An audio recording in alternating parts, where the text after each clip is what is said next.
quero cumprimentar a todos com a paz do Senhor Jesus. Aqui quem vos fala é a irmã Gisele Nascimento. Quero deixar uma palavra para a meditação de todos, que encontra-se no livro de Oséias, capítulo 11. Diz a palavra do Senhor: a ingratidão de Israel, ameaças e promessas. Quando Israel era menino, eu o amei, e do Egito chamei a meu filho. Mas como os chamavam, assim saíam da sua face.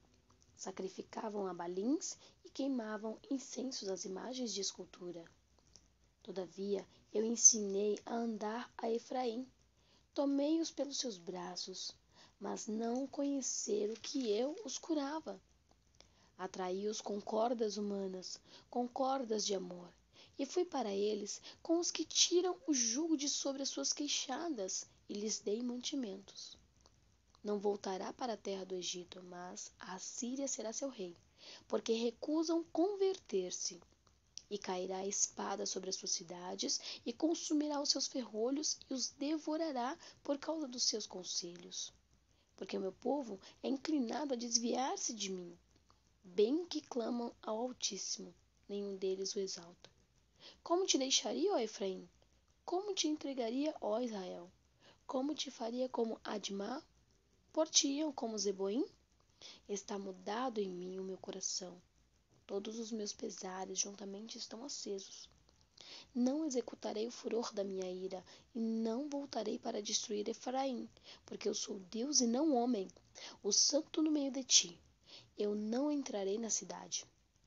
Andarão após o Senhor. Ele bramará como leão.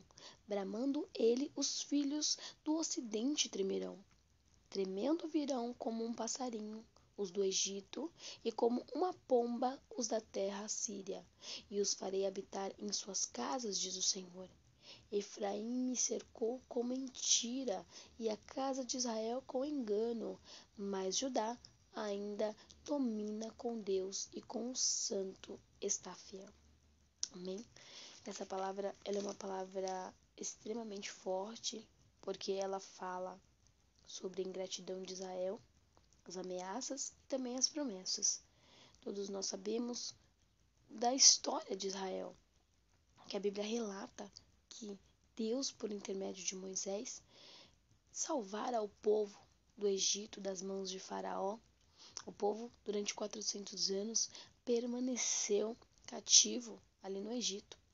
E Deus, por intermédio do seu servo, enviou um libertador chamado Moisés para tirar o povo do Egito, para trazer a liberdade para o povo e conduzi-los até a terra prometida. Depois veio Josué e outros mais, a qual Deus foi guiando para conduzir o povo. Porém, o povo, nos seus momentos em que deixavam de buscar ao Senhor, corriam para outros deuses. Deixavam que a ganância, que o ódio, que o orgulho, que a soberba, que a cobiça, que a carnalidade tomasse conta do teu ser, abandonando-se, apartando do Senhor para servir a outros deuses, para fazer tudo conforme a sua vontade. E quando isso chegava às narinas do Senhor, Deus ficava muito triste, muito entristecido ao ver que aquele povo que ele libertara, que ele salvara, que ele tirara das garras do inimigo, que abriu o mar vermelho, que deu a terra que mana leite e mel para o povo se alimentar, para o povo crescer, multiplicar, via aquele povo se corromper. Assim como no princípio, Adão e Eva estavam ali no jardim do Éden, servindo ao Senhor, tinha tudo do bom e do melhor, estavam ali no paraíso. Mas a corrupção humana entrou nos vossos corações, né? O desejo de cobiça entrou em vossos corações, fazendo com que eles perdessem todos os privilégios que Deus colocara ali no paraíso para eles no jardim do Éden. E perdendo também, né, uma certa comunhão com o Senhor. Deus, diz a Bíblia, que Deus ao virar da tarde, Deus sempre estava ali com eles, visitando eles todos os dias. E após isso, houve ali uma quebra, um pacto, né, a aliança foi quebrada. Assim também foi para com o povo de Israel. A aliança foi quebrada com Deus. O pacto foi quebrado.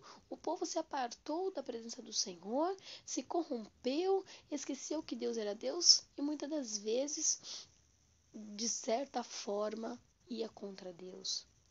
Então o Senhor resolveu apartar do povo, se apartar deles.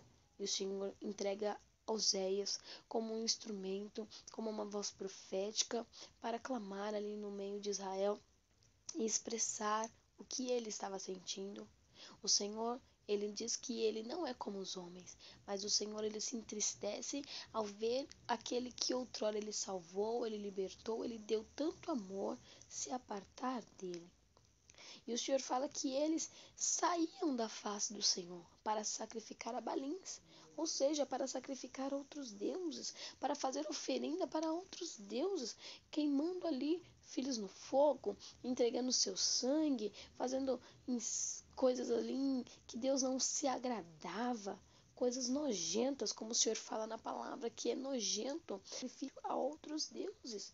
Deus fala todo, eu vos ensinei a andar. Né? Eu vos ensinei a andar nos meus caminhos.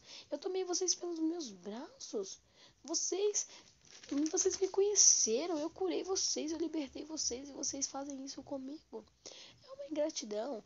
É a mesma coisa. Aquela pessoa que está ali todos os dias na sua casa, que come no seu prato, que janta, que ceia com você, que está ali compartilhando e quando você menos espera, aquela pessoa te apunhala pelas costas e te trai. Qual é o sentimento da traição? É um sentimento amargoso, é um sentimento de revolta, é um sentimento doloroso, é um sentimento de tristeza, de angústia. É assim que o Senhor estava se sentindo, por ver que tudo aquilo que ele fizera pelo povo, ele recebeu como se fosse uma punhalada. Mas o Senhor, ele conhece o ser humano. E ele sabe que de uma forma ou de outra o ser humano não seria fiel a ele. E ainda quando ele diz aqui no versículo 4, atraiu-os com cordas humanas. O Senhor enviou tantos profetas, tantos juízes, tantos servos para nos guiar. Era um após o outro. Abraão, Isaque, Jacó. Deus foi enviando vários e vários e vários. José. E foi a liagem, Davi. Deus foi mandando homens e mulheres de Deus para nos guiar. Esther. Quantas outras para nos conduzir ao caminho da verdade. E ainda assim, mesmo o Senhor enviando cordas humanas, o povo consegue se desatar das cordas e se perder no meio do caminho. E ainda ele fala com cordas de amor. Não foram simplesmente humanos comuns, mas foram pessoas escolhidas pelo Senhor. Pessoas com o coração de Deus. Pessoas com o amor de Deus para nos guiar nos seus caminhos. Mas ainda assim, Israel não queria saber de Deus. Deus falou assim, eu tirei todo o jugo que estava sobre vocês. Lhes dei comida, deu maná no deserto, água que saiu da rocha, fez prosperar a muitos, mas muitos desistiram do Senhor. Muitos voltaram, né, para trás. E aqui o Senhor traz a palavra e usa Oséias como referência para levar esta mensagem ao povo de Israel, o povo que estava cego, a um povo que estava desatinado ao pecado, desatinado a fazer as suas próprias vontades, a não obedecer ao Senhor e viver a sua vida aleatoriamente, sem direcionamento de Deus. Então isso deixava com que Deus ficasse irado com o povo, porque o povo pertence ao Senhor.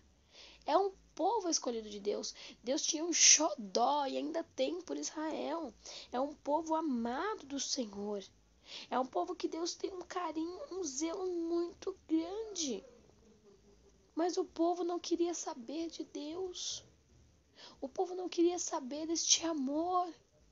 É um exemplo de um pai que ama tanto o seu filho, mas o filho não tá nem aí pro pai, não importa com o pai, não quer nem saber o que o pai acha ou deixa de achar, não tá nem aí. Assim era Deus para com seus filhos e muito mais. Então o Senhor envia Oséias para falar para o povo e Deus usa Oséias e o seu casamento como símbolo. Deus dá uma ordem para Oséias ali, mas uma corda humana. Oséias se torna uma corda humana, a qual, obedecendo ao Senhor, Deus pede para que Oséias case-se com uma prostituta chamada Gomer. E ali Gomer casa-se com ele com ela, tem filhos, mas Gomer continua a se prostituir. Gomer continua a sair dos caminhos do Senhor. Gomer entra com a sua infidelidade ainda dentro do casamento. E Oséias é passado a ser taxado como bobo, como tolo, como outros nomes que se denominam aí por um homem receber a infidelidade dentro da sua casa. Então Oséias é ridicularizado pela nação, pelo povo de Israel. Mas Oséias, ele mesmo entristecido, chateado, ele obedece ao Senhor. E ele vai ali anunciar a mensagem de Deus, a qual seu coração estava cheio da palavra. E Oséias sai a anunciar ao povo de Deus e a dizer que o povo deveria se consertar, que o povo deveria sair do pecado, que assim como estava o seu casamento, assim era o povo de Israel para com Deus, agindo como uma prostituta, se corrompendo, se entregando como um povo nojento e sujo para Balins e para outros deuses. E o povo taxava Oséias: espera aí, Oséias, você está falando de nós e o seu casamento e a sua esposa, olha a situação como está. Olha a situação do seu casamento como está. Seu casamento é uma farsa e você ainda vem aqui falar para nós de reverência, de conserto, de fidelidade? Mas Oséias queria dizer que não era o casamento dele, mas é que o casamento dele representava a nação de Israel. Que ele estava sendo fiel ao seu Deus, mesmo a sua esposa o traindo. Ele estava sendo fiel à sua esposa, mesmo ela o traindo, mesmo ela o envergonhando, mesmo ela sujando o seu nome. Oséias permanecia fiel. Assim Deus era para com o povo de Israel. Deus continuava sendo fiel para o povo, mesmo o povo sendo infiel para com Deus. Mas o povo estava obstinado, cego ao pecado, sendo conduzido pela malignidade, pela mão do inimigo, e o povo não ouvira mais o que Deus falara. E Oséias ali representando tudo isso, falava e representava o sentimento de Deus para com o povo. Mas o povo não queria dar ouvido ao Senhor. Deus fala: como te deixaria, ó Efraim? Como te entregaria, ó Israel? Deus não queria deixar Efraim, Israel e entregar como foi entregue Adma, Zeboim e outras mais cidades, né, que foram entregues ali, que são as cidades da planície e também de Sodoma, de Gomorra, que foram destruídas. Ele não queria ver o povo destruído como foi destruído essas cidades, Admá, Zeboim, as cidades da planície também, como de Sodoma e Gomorra. Ele não queria que isso acontecesse com Efraim, com Israel. Por isso ele estava alertando, por isso ele estava mostrando o amor, né, de um marido para com uma esposa. Era assim o amor de Deus para com Israel. Ele amava aquele povo como um pai dedicado. Ele alimentava aquela nação como um pai alimenta o seu filho. Mas o povo rejeitava o amor de Deus. Por parte de Israel, o povo rejeitava. E Deus ali, com tanto interesse, sempre demonstrou amar os seus filhos. E ali quando ele cita e compara, ali no final, andarão após o Senhor, e ele bramará como leão, bramando ele os filhos do ocidente tremendo virão como um passarinho, como os passarinhos do Egito, como a pomba. Então ali quando ele faz essa comparação do leão, usando ali, ó, o bramido do leão, ele sugere o quê? Um chamado alto e claro. Quando o leão dá aquele bramido, né, ali é um chamado alto e claro. Então ali Deus estava chamando todos para o seu reinado, né? É Deus chamando o povo. E Cristo é o leão da tribo de Judá. E quando ele fala acerca ali dos passarinhos, da pomba, o que ele está sugerindo? Ele está sugerindo uma rapidez, um retorno do povo, que o povo retorne ali para o Senhor nosso Deus. Ele estava mostrando a sua autoridade divina como leão. Ele estava mostrando que o povo deveria vir como um passarinho, como uma pomba correndo para ele. Retornar para o Senhor. Mas isso só aconteceu depois que Israel foi sitiado. Que o povo foi levado cativo para a Babilônia. Quando aconteceu o castigo. Quando Jerusalém, quando Israel foi cercada, lá no povo como cativo. Mas a palavra foi pregada. A palavra ela foi citada, ela foi dirigida, ela foi falada, ela foi clamada para todos ouvirem, homens, pequenos e grandes. O povo era um povo tolo. O povo abandonava Deus por qualquer coisa. Prova, dificuldade, desejos carnais, vontade própria, indução. O povo desistia de Deus por qualquer coisa. Mas Deus sempre foi fiel ao povo. Deus, ele permitiu que o povo fosse levado cativo. Ele permitiu para que o povo aprendesse uma lição. Não era o desejo de Deus, não. O desejo de Deus no começo sempre foi amá-los e cuidar deles. Mas o povo não quis. O coração do povo mudou. O coração do povo se desviou. O amor se esfriou para com Deus. Mas o amor de Deus para com o povo nunca se esfriou. Sempre foi o mesmo desde o princípio. E quando o povo foi levado cativo, o povo começou a reconhecer e ouvir as palavras dos profetas, das cordas humanas que Deus havia mandado, das cordas de amor. E começaram a pensar e refletir, a se humilhar, a descer na olaria, a chorar, a gemer de dor pelo cativeiro, pela situação que estava passando, pela enfermidade, pela prisão. O povo começou a reconhecer que aquele Deus tão amoroso ainda havia dado uma chance para eles estarem vivos e poder se reconciliar com Deus. Oh, aleluia! Como Deus é misericordioso em nossas vidas. Oh, aleluia! Como Deus é maravilhoso em nossas vidas. Somos tão falhos e pecadores. O Senhor não se esquece de nós, meu irmão. Quantas das vezes o Senhor tem mandado os seus profetas para anunciar as nossas vidas como cordas humanas e com seu amor para dizer que devemos voltar para o Senhor, que devemos voltar para Cristo, que devemos nos prostrar aos seus pés e deixar as cobiças e deixar o orgulho e deixar as nossas vontades próprias e deixar os desejos carnais e servir ao Senhor.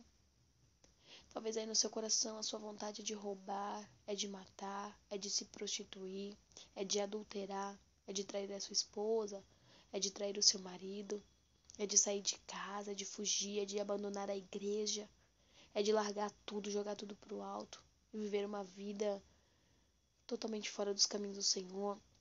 Mas o Senhor te convida a, neste dia de hoje, a recusar todos esses convites. O Senhor te convida nesse dia de hoje a abandonar tudo que outrora você fez de errado e voltar para o Senhor. Talvez alguns já estejam no cativeiro, alguns já estejam na Babilônia, alguns já estejam no leito da dor, alguns já estejam passando por momentos difíceis e estreitos, coisas que ninguém pode resolver o seu problema, situações difíceis demais para serem resolvidas pela ação humana. Mas Deus tem cordas de amor. Deus tem palavra de amor, de vida, de restauração, de cura, de libertação para a sua vida. Talvez muitos ainda não estão dentro do cativeiro, mas estão a ponto de entrar na Babilônia. E Deus está lhe dando uma ordem hoje, assim como Deus usou Oséias para anunciar a mensagem. Deus está me usando aqui hoje para também te anunciar a palavra e dizer: não faça isso, não faça essa besteira, não faça essa maldade. Essa coisa tão inescrupulosa. Não traia sua esposa, não traia o seu marido. Não saia de casa. Não se afaste da congregação. Não saia debaixo das asas de Deus. Não tome atitudes precipitadas que vai te magoar e te ferir lá na frente. Não. Não se machuque por nada, por tão pouco. Pare de fazer oferendas para Satanás. Pare de entregar incensários para o inimigo. Pare de fazer simpatias. Pare de fazer macumbaria, coisas tenebrosas, coisas monstruosas que desagradam ao Senhor, que enoja o coração de Deus. O nosso Deus não é o mesmo Deus que está na Umbanda, não. O nosso Deus não é o mesmo que está na Quimbanda, que está no Espiritismo, não é. O nosso Deus é o Deus de Israel, Jeová Jirei, Jeová Nissim, Jeová Rafá. É o nosso Deus Todo-Poderoso. É um Deus que cura, que salva, que liberta. É um Deus que não cobra para te abençoar, não. Se você for em algum lugar e você for cobrado para receber uma bênção, sai daí, porque é maldição. Porque Deus não cobra para te abençoar. Deus não cobra para te dar vitória. Deus não cobra para mudar a tua vida. Quer saber a única coisa que Deus cobra? Sua adoração. É só isso. É você adorar Ele. Porque quanto você mais adora, mais Ele trabalha. Quanto você mais busca, mais Ele te dá vitória. Quanto você mais persevera, mais graça Ele te dá. Talvez você olhe e diga assim: mas irmã Gisele, parece que quanto mais eu tenho orado, mais dificuldade vem. Sim, claro. Para Pedro não foi diferente. No meio de uma tempestade, ele teve que sair do barco e andar por cima do mar. Ele teve que tomar uma posição, ele teve que fazer algo mais difícil ainda. Mas ele tomou uma atitude. Ele foi corajoso. O vento bateu, ele afundou, ficou com medo. Mas a mão do Senhor já estava estendida para ajudá-lo. Assim também como a mão do Senhor estava estendida para libertar o povo de Israel, mesmo sabendo tantos erros que Israel tinha. Não é diferente para conosco nesse dia de hoje. Deus também está com as suas mãos estendidas para nos abençoar, para nos salvar, para nos dar vitória. Deus também tem prazer em nos ajudar. Deus também tem prazer com que nós venhamos se reconciliar com Ele. O maior desejo de Deus para com Israel era a reconciliação, porque o povo de Israel era o xodó de Deus, era o zelo de Deus. Você também é o xodó de Deus. Nós somos o xodó de Deus, o povo escolhido, nação eleita. Nós somos o xodó de Deus. E Deus, Ele quer cuidar de nós. Mas quanto mais você ora, mais prova vem, claro. Quanto mais Oséias pregava mensagem em Israel, mais ridicularizado ele era. Mas no final das contas, quem recebeu a vitória foi Oséias. No final das contas, quem estava com a razão era Oséias. No final das contas, a família que foi restaurada foi a de Oséias em primeiro lugar, porque houve obediência. Tá difícil, tá complicado, mas Deus vai restaurar. Deus vai trabalhar. Deus vai abrir essa porta de emprego. Deus vai fazer o sobrenatural. Deus vai entrar com a cura sobre esta enfermidade. Deus vai entrar com a cura na sua alma em primeiro lugar, que é isso que Ele quer tratar primeiro, a alma. Carne, Ele cura no piscar de olhos, se Ele quiser. Mas em primeiro lugar Ele quer tratar da alma. Limpar. Tirar toda a ave de rapina. Deixa o bramido de Deus ungir sobre a sua vida. E venha como a pomba e como os passarinhos depressa aos pés do Senhor. Corra como a corça e vem para Cristo. Corre para Jesus, porque o tempo é curto. E em breve Jesus vai voltar para buscar o povo que deu ouvido à sua palavra. O xodó de Deus, a nação eleita que somos nós, a igreja de Cristo. Vem antes de chegar o dia do cativeiro.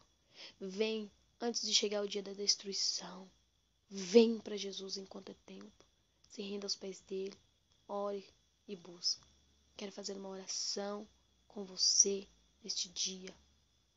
E por intermédio dessa palavra, creia que Deus vai mudar a sua história e também a tua trajetória. Amém? Pai, Senhor nosso Deus, Espírito Santo de Deus, Jesus Cristo de Nazaré, convocamos a tua presença neste dia, Senhor, em oração, a pedir a tua presença neste lugar, em reverência à tua palavra. Nós confiamos e cremos que o Senhor é o único Deus de nossas vidas. Senhor Jesus, para cada pessoa que vai ouvir esta mensagem, para cada pessoa que vai, Senhor Jesus, tomar posse desta palavra, que o Senhor possa adentrar em vossos corações e fazer uma grande transformação. Senhor, estamos sendo aqui agora como corda humana, para poder conduzir o teu povo com cordas de amor. Oh, aleluia. Senhor, trabalha em cada coração. Cura todas as enfermidades, liberta o cativo, abre portas de emprego, abre a mente daquele que está com a mente atribulada, com aquele que iria tomar decisões erradas, com aquele que ia dar passos errados. Senhor, neste dia de hoje muda essa história, muda a trajetória, Senhor. Aquilo que era derrota, aquilo que era vergonha, que o Senhor venha fazer se tornar em dupla honra, que a glória da segunda casa seja maior do que a primeira. e que possamos profetizar que eu e minha casa serviremos a Deus. Aquele que está passando vergonha, aquele que está sendo ridicularizado, Senhor, por fazer a tua vontade, que em nome de Jesus chegue o tempo da exaltação e da vitória na sua vida. Senhor, eu te agradeço por tudo que tens feito ao nosso favor. Mesmo muitas das vezes sendo ingratos e não sendo obedientes, o Senhor nos ama, o Senhor nos amou. Cuida de nós, Senhor, e nos traz a sua bênção, que enriquece e não traz dor. Nós te agradecemos por tudo, Pai, e fique conosco, em nome do Pai, do Filho e do Espírito Santo. Amém. Amém, meu amado. Que você possa ficar com esta palavra. Medite um pouco mais. Não deixe que ela fique somente aqui nessa minha inspiração, mas ao meditar, Deus vai te dar inspiração para você também ver mais além, entender mais além daquilo que o Senhor quer expressar. Amém? Que o Senhor Jesus possa te abençoar e que você tenha um ótimo dia na paz do Senhor Jesus.